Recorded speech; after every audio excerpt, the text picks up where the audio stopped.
दोस्तों नमस्कार। हम लोग आज आ गए हैं कैंट रेलवे स्टेशन पे बनारस में।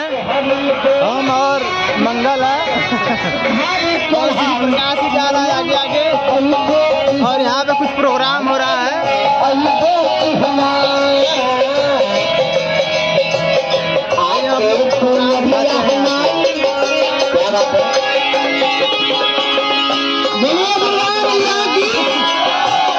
अच्छा भक्त ये बताइए कि जयकारा बोलने में कितने भक्त जंगर चोर हैं? एक बार हाथ उठाइए तो। ये जो हाथ उठाए सब जंगर चोर हैं। और ये गुरु जी की तरफ से 23 रुपए का आशीर्वाद। माता क्या बात है, सॉरी क्षमा चाहते हैं, 100 रुपए का आशीर्वाद। और हे माता रानी शीतला मैया आपकी सदा झोली बने रहे। और ये काशी नगरी है और परवाना का बार बार चरित्र आपका।